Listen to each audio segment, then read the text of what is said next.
আসসালামু আলাইকুম, সবাই কেমন আছেন? আজকে এই প্রথমবার আমি বাসায় ট্রাই করেছি সুজির রসবড়া। এটা খেতে যেমন মজা, দেখতেও কিন্তু অনেক সুন্দর। আজকে আপনাদের সাথে সেটাই শেয়ার করব আমি কিভাবে সুজির রসবড়া বানিয়েছি। সুজির রসবড়া বানানোর জন্য আপনাকে সর্বপ্রথম নিতে হবে ডিম। 3 থেকে 4টা ডিম নিলেই হবে, এর বেশি দরকার নেই। ডিমগুলো অবশ্যই নর্মাল তাপমাত্রার হতে হবে। ডিমগুলো ভালো করে মিক্স করে নেওয়ার পর এর মধ্যে আপনি অ্যাড করে দিবেন চিনি। চিনির সাথে আপনি সামান্য লবণও দিতে পারেন, এটা আপনার ইচ্ছে। চিনিটাও আপনি আপনার স্বাদ অনুযায়ী দিতে পারেন।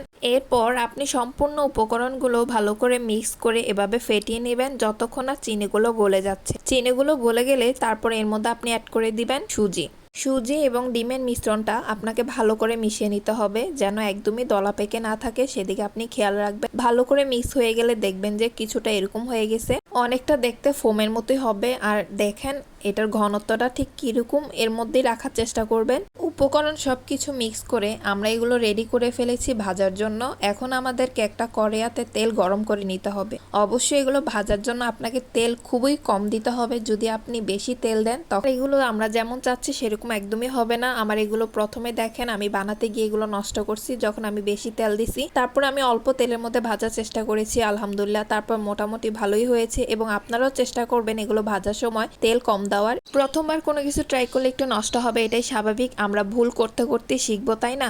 যাই হোক, আমার এগুলো মোটামুটি হয়ে গেছে। এখন আমি বড়াগুলো ভেজানোর জন্য রেডি করে নিব। দুধগুলো অবশ্যই আমি সেমাইয়ের মতো করে চিনি, লবণ, লবঙ্গ, দারচিনি, যা যা উপকরণ দেওয়া দরকার সবকিছু দিয়ে দুধগুলো জাল করে নিব। তারপরে এর মধ্যে অ্যাড করে দিব বড়াগুলো। কিছুক্ষণ ভিজিয়ে রাখার পর দেখবেন সম্পূর্ণ দুধগুলো একদম গায়েব হয়ে গেছে। তাই আপনাকে পরিবেশন করার জন্য অবশ্যই আলাদা করে দুধ জাল করে নিতে হবে। যখন আপনি এগুলো পরিবেশন করবেন তখন অবশ্যই এর সাথে দুধগুলো আবার অ্যাড করে নেবেন, তাহলে এটা খেতে আরো বেশি ভালো লাগবে।